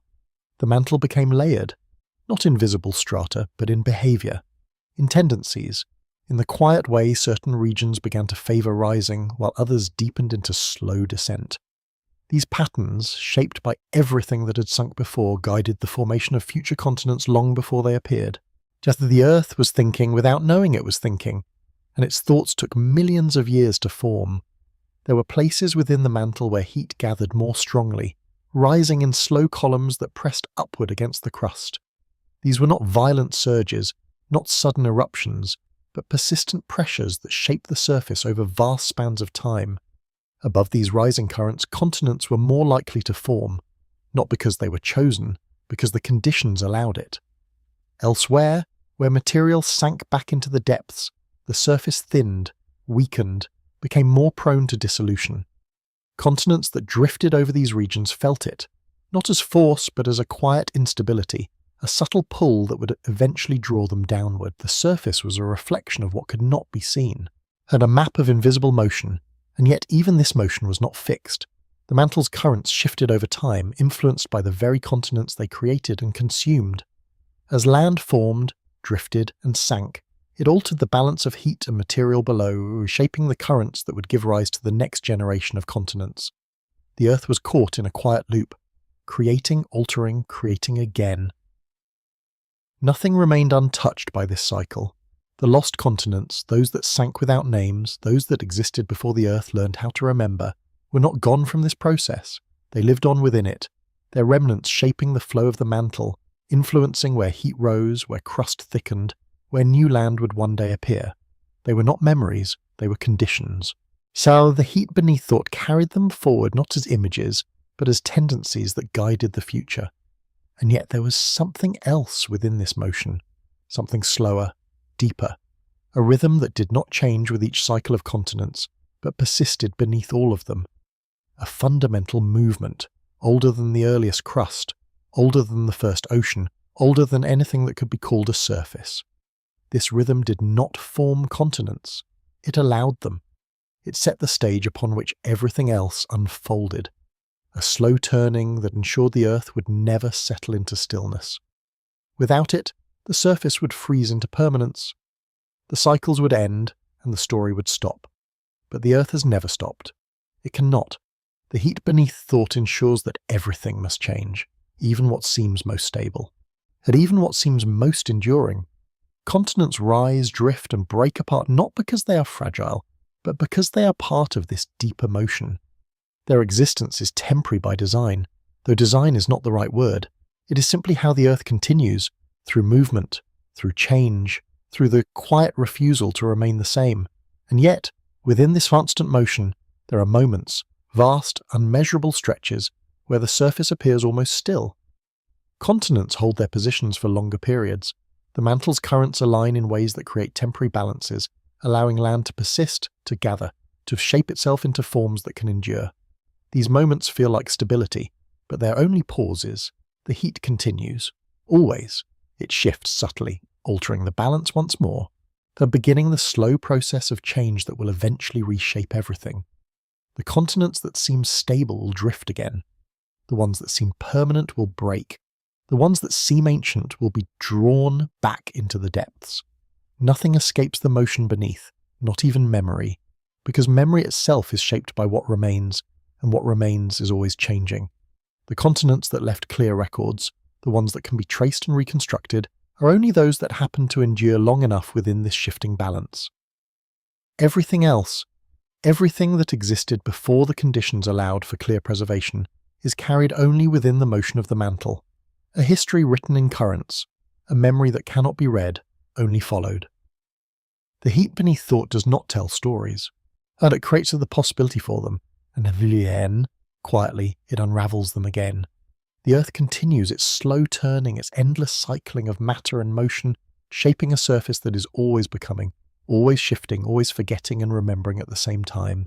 And beneath it all, the heat remains, unseen, unheard, patient, waiting not for an end, but for the next quiet transformation. Because even now, even as continents drift across the surface in patterns that seem familiar, even as the Earth carries within it the echoes of everything that has ever been, the deeper motion continues to shape what has not yet formed, what has not yet risen, what has not yet been forgotten. And in that unseen movement, something begins to gather once more, not as land, not as memory, but as the quiet possibility of something that will rise, only to fade again into silence. Ashes that never cooled. Nothing that rises from the Earth ever truly leaves it. It changes, it softens, it becomes something else. The continents that vanished, those that sank without names, those that spoke in languages now erased, those that gathered before Pangaea ever dreamed of forming, they did not end. They were not extinguished. They were carried inward, folded into the deep, transformed by pressures that do not allow shape to remain. They became ashes, not the kind left behind by fire, but the kind that never cooled. Within the mantle, these remnants drifted, altered but persistent. Their minerals reassembled under heat so intense that identity dissolved. Boundaries that once defined them blurred into uniformity. And even within that uniformity, there lingered something quieter, a tendency, a trace of what they had been. The Earth does not preserve form, it preserves influence. The ashes of these lost continents settled into the slow currents beneath the surface, carried through cycles that had no beginning and no end. They did not rest. They moved endlessly, reshaped by heat, stretched by motion, folded into regions that would one day rise again. Nothing remained still long enough to be forgotten entirely. Even forgetting has its limits, because when enough of something accumulates, enough fragments, enough dissolved histories, enough subtle influences, it begins to shape what comes next. The ashes that never cooled became part of the foundation for future continents, guiding their formation in ways too quiet to be seen. But this next land that rose carried within it the residue of everything that had been lost, not visibly, not recognizably, but inevitably. Every grain of new crust held within it a history it could not recall. Every formation that endured long enough to be shaped by time was built upon the remains of those that had not. The earth layered its past into its present so completely that the two could no longer be separated. The continents that would one day be named, those that would be mapped, studied, broken apart and understood, were not new creations, they were rearrangements, the ashes of forgotten worlds given form once more. The surface, now calmer than it had ever been, began to reflect this quiet inheritance. Continents rose that held their shape long enough for mountains to form, for oceans to deepen, as for patterns to persist across spans of time that could finally be recorded. But even these were temporary, because the ashes beneath them were still moving, still shifting, still waiting. The mantle does not forget its contents, carries them forward, cycling them through endless transformations. What once lay at the surface is drawn down, altered, and eventually returned, not as it was, but as something shaped by everything it has passed through. This is how the earth remembers, not by keeping things unchanged, but by ensuring they are never entirely gone. The lost continents, though erased from the surface, were not absent from the world. They existed within every future formation, within every rising landmass, within every quiet shift of the crust. Their presence was diffused, spread thinly across time and space. Yet impossible to isolate, but impossible to remove. They became part of everything, and in that they achieved a kind of permanence, not as themselves, but as influence. The ashes that had never cooled continued their slow journey, carried upward in places where heat rose, forming new crust that bore no resemblance to the continents they had once been. These new formations were shaped by countless layers of history, each one folded into the next, creating a complexity that could never be fully unravelled. The earth had become a tapestry of its own past, woven not in threads but in cycles, each continent a temporary pattern, each disappearance a quiet rearrangement, nothing wasted, nothing entirely preserved, only transformed. There is a melancholy in this, not because things are lost, but because they cannot remain as they were. The continents that once existed in forms so complete, so coherent, so briefly enduring are now scattered across the entire planet, their identities dissolved into the fabric of everything that followed. They cannot be reconstructed, they cannot be remembered clearly, they can only be felt. In the way the earth moves, in the way new continents rise in familiar yet untraceable patterns, in the quiet sense that nothing is ever entirely new, the surface carries this feeling. Even now, every mountain, every plain, every silent stretch of land is composed of materials that have existed before, in forms that no longer remain. The ground beneath carries within it fragments of worlds that have been erased so completely that their existence can only be imagined. And yet they are there, not as ghosts, not as memories, as matter, rearranged. The ashes never cooled because the earth never allowed them to rest. They were always in motion, always part of something else, always contributing to the next formation, the next continent, the next quiet cycle of becoming. And still, the process continues. Even as the continents known today drift slowly across the surface, even as they carry within them the accumulated history of billions of years, they too are being prepared for transformation. The mantle beneath them moves as it always has, shaping their future, guiding their eventual fragmentation, their eventual return to the depths. Nothing escapes the cycle, not even what feels permanent, because permanence is only a pause, a long one, but still a pause. The ashes beneath wait, not in stillness but in motion, ready to rise again, to take new forms, them to shape new continents that will one day seem as if they have always been.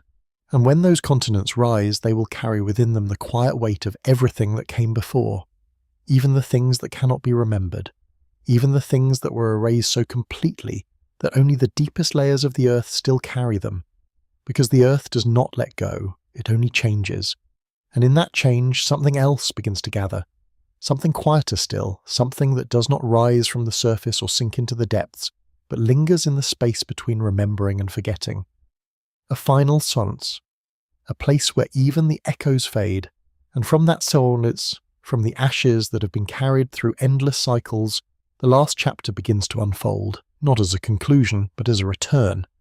The earth that forgot how to remember, What if Earth once knew something and forgot? The question does not echo as it did before.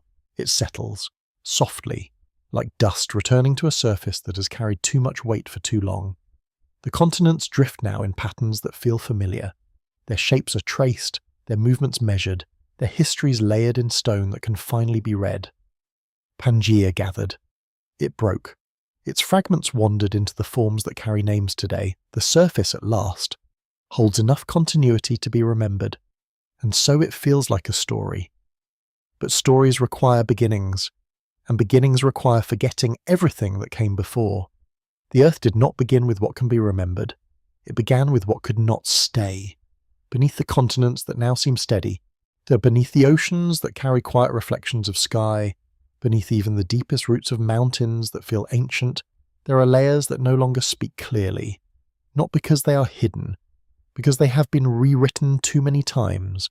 The language is gone, the forms are gone, the memory has softened into something that can no longer be read as it once was. The Earth did not lose its past all at once. It released it slowly. Each cycle of formation and dissolution, each continent that rose and sank, each fragment pulled back into the mantle and returned in altered form, carried the past further from its origin. The details blurred, the structures dissolved, the patterns shifted until they no longer resembled what they had once been. Memory did not vanish. It transformed into something quieter. There's something that could not be followed backward. The continents that existed before Pangaea, before the earliest formations that can still be traced, did not leave behind clear records. They left behind conditions, tendencies, a deep underlying influence that shaped what came after, even as their own forms disappeared entirely. They are present, but not visible. The Earth remembers them the way stone remembers pressure, not as an image, not as a story, but as a change in its structure. A quiet alteration that cannot be undone, even if it cannot be fully understood. This is what it means to forget without losing. The past remains, but it cannot be retrieved in the way it once was. The continents that sank without names, the languages of stone that were erased, the early unions that gathered and dissolved before Pangaea ever formed, they are all still here, not as themselves, as influence. The surface moves slowly, carrying within it the accumulated weight of everything that has ever been folded into it. Each continent that drifts today is shaped by countless others that came before. Their remnants spread thinly across the planet, their identities dissolved into the fabric of the present. Nothing stands alone, everything is layered, and yet the deeper layers cannot be separated from one another. They blend, overlap, transform until the original forms are no longer distinguishable. The Earth has not erased its history completely, it has made it unreadable.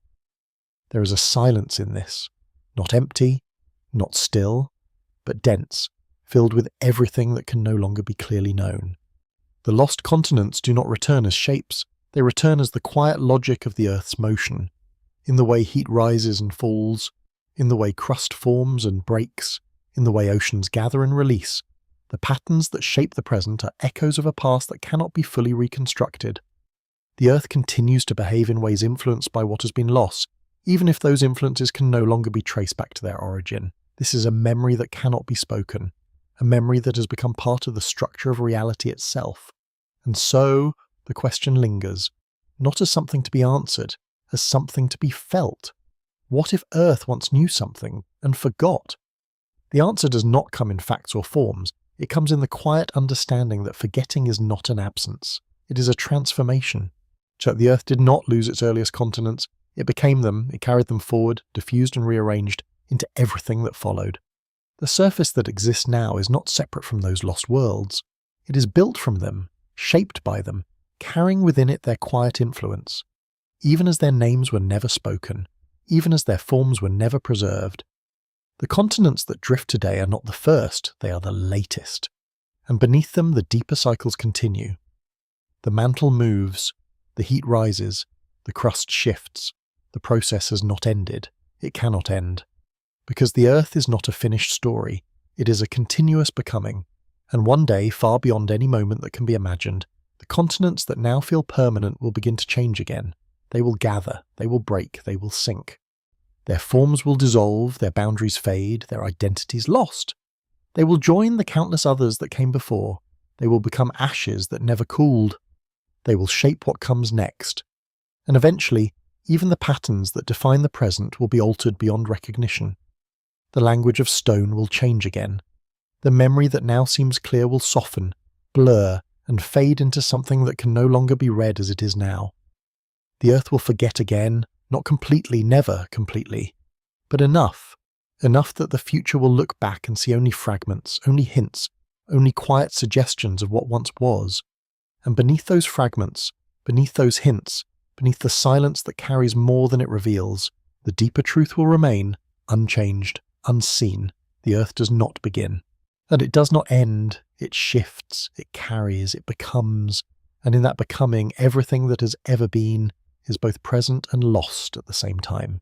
The question returns not as an echo, but as something that has always been there. What if Earth once knew something and forgot? It did, and it still does, just not in a way that can be remembered, only in a way that can be felt, like the slow drift of continents beneath a silent sky, like the quiet settling of dust upon stone, like the endless, patient motion of a world that has never stopped becoming. The motion does not cease when the words grow quiet. It continues beneath them, slowly, as it always has. The continents that now seem settled are already beginning to loosen in ways too subtle to notice. The oceans, heavy with dissolved histories, they'll continue their quiet circulation. The mantle, deep and unseen, carries forward its endless breath, reshaping what will one day rise again. Nothing has paused, not truly. Even in stillness there is drift. Even in silence there is movement. The earth does not hold itself in place. It never has. What feels steady is only a moment stretched thin across time, a pause so long it becomes mistaken for permanence. But beneath that pause, the same quiet forces continue their work, shaping a future that will not resemble the present. The continents will gather again, not as they are now, never as they are now. They will move toward one another, drawn by currents that shift too slowly to be seen. Oceans will close, land will meet land in long, gradual collisions that reshape the surface without urgency. The mountains will rise where boundaries press together, and in those rising places the deep will speak again through stone. But even that gathering will not last. It cannot, because the balance that allows unity also carries within it the inevitability of separation. Heat will build beneath the joined landmass. Pressure will gather, and the same quiet processes that once brought continents together will begin, slowly, to pull them apart. The cycle will continue, as it always has, and in that continuation the present will become something else. What is now known will soften. What is now mapped will blur. What is now remembered will fade into a deeper, quieter form of memory, one that does not preserve detail but carries influence forward in ways that cannot be easily traced. The continents of today will become the lost continents of another time, not erased, transformed. Their edges will dissolve into oceans that have not yet formed. Their interiors will be drawn downward into the mantle, altered by heat and pressure until they no longer resemble what they once were. Their history will not vanish, but it will become unreadable, folded into the deeper language of the earth. Just as it has happened before, just as it is happening now, there is no final shape, no lasting arrangement, only cycles layered upon cycles, each one carrying forward the quiet inheritance of everything that has come before it. The earth does not move toward an end, it does not build toward a conclusion, it continues endlessly, reshaping itself in ways that both preserve and erase its past. The lost continents were not mistakes, they were not failures, they were necessary. Each one added something to the deep structure of the planet, shaping the conditions that allowed later formations to emerge. Without them, nothing that exists now could exist. And without what exists now, nothing that will come next can take form. Everything is connected, even what cannot be remembered. And so the question remains, not as something that demands an answer, but as something that settles into the quiet spaces between thoughts. What if Earth once knew something and forgot? The answer is not found in what can be seen, not in maps, not in mountains, not in the continents that drift across the surface today. It is found in the motion beneath them, in the slow, patient cycles that carry everything forward, and in the quiet understanding that forgetting is not an absence but a transformation. The earth has not lost its past. It has absorbed it. It has become it. And in becoming, it has allowed something new to emerge again and again, each time shaped by what came before, each time different, each time part of the same endless process. The continents that existed before Pangaea, the ones that rose and sank without leaving clear traces, are not gone. They are here, in every grain of rock, in every shift of the crust, in every quiet movement of the mantle below. They are present, not as themselves, but as the foundation upon which everything else is built. And one day, far beyond any moment that can be imagined, what exists now will take its place among them. It will sink, it will soften, it will become part of the deep.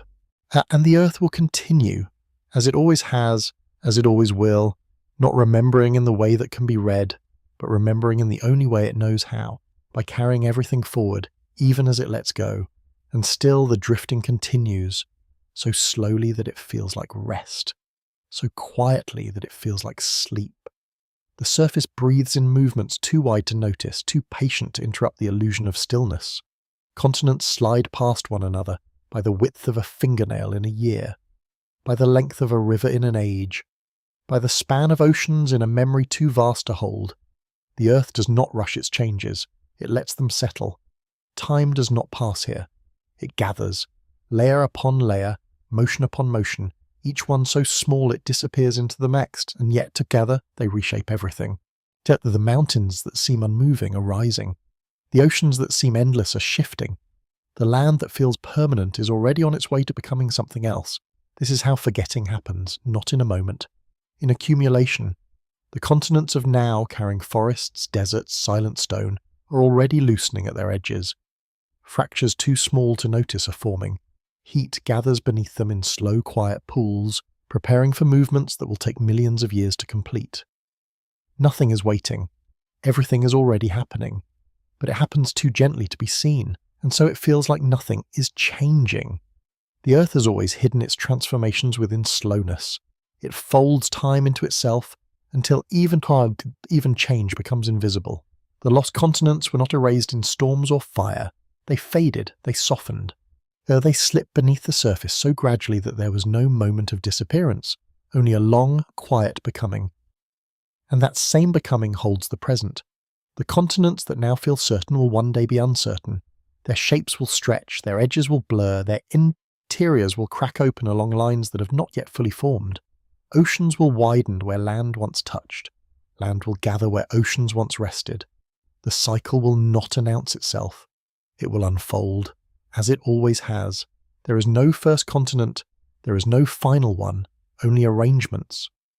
Temporary shifting arrangements shaped by forces too deep to be stilled. Pangaea was one such arrangement. The continents before it were others. The continents after will carry new shapes, new names, new illusions of permanence. But beneath all of them, the same motion continues, unbroken. The mantle moves like a thought that never finishes. It turns and turns, carrying heat upward, drawing material downward, shaping the surface without ever revealing its own form. It does not remember in images, it remembers in behavior, in the way it moves, in the way it continues. The lost continents are part of that motion now, not as places, as influence. They guide the flow without being seen. They shape the future without being known. Their presence is diffused into everything, impossible to isolate, impossible to remove. They are not gone. They are everywhere, and yet they cannot be found. This is the quiet paradox of the earth. Everything remains, nothing can be returned to what it was. The oceans still carry their traces, though diluted beyond recognition. The mantle still holds their remnants, though altered beyond form. The surface still rises from their ashes, though shaped into something entirely new. It is a world built from what it cannot recall, a memory without images, a history without a beginning. And as the earth continues its slow turning, the same question settles once more, not as a question to be answered, but as a presence that lingers beneath everything that has been said. What if Earth once knew something and forgot? The answer is not in the past. It is in the motion that continues, in the quiet understanding that nothing is ever truly lost, only transformed beyond recognition, that every continent, every mountain, every silent stretch of land is part of a cycle that does not end, that does not begin, that simply continues. That the earth does not hold on to what it creates, it releases it. And in that release, it carries everything forward, softly, endlessly, until even the memory of remembering becomes something that fades. like continents beneath an ancient sea, like stone beneath endless pressure, like a question whispered so gently it no longer asks, but simply remains. And in that remaining, something softer begins to settle. Not a conclusion, not an ending, only a thinning of motion into something that feels like rest. The continents drift, but their drifting fades into the background of a deeper stillness. The oceans move, but their currents soften into something almost indistinguishable from silence.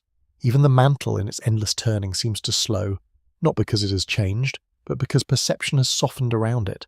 And everything continues, but it feels quieter now. As if the Earth, after carrying so much, so many forgotten forms, so many dissolved histories, so many layers of becoming, has allowed itself a moment that resembles stillness. Not stillness, a gentling. The surface rests in this gentling. Mountains hold their shapes for a while longer. Shorelines remain where they are, their edges only subtly shifting. The continents, though still moving, seem to pause in their long journey, as if gathering themselves before the next slow transformation. Nothing has stopped, but everything has softened. This is how the Earth closes its eyes, not by ceasing, by continuing so slowly that motion becomes indistinguishable from calm. The lost continents are still here, in the quiet pressure beneath the ground, in the subtle composition of stone, and in the deep currents that move without sound. They do not return as they were, they do not rise again in recognizable forms, but they remain, diffused into everything that exists now, shaping it in ways too quiet to trace. Their absence is part of the present. Their presence is part of the silence. And the silence itself begins to feel full. Not empty, not hollow, but dense with everything that has ever been carried forward and let go. The Earth does not speak of its past. It breathes it, slowly, endlessly, each movement a continuation of something that began long before it could be remembered. Each formation a temporary gathering of what has always been in motion, each disappearance a quiet return to the deeper cycles that never cease. There is no edge to this, no boundary where the story ends, and only a gradual fading of detail into something softer, something less defined, something that no longer asks to be understood.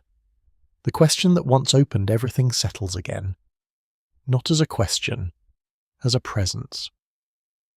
What if Earth once knew something, and forgot?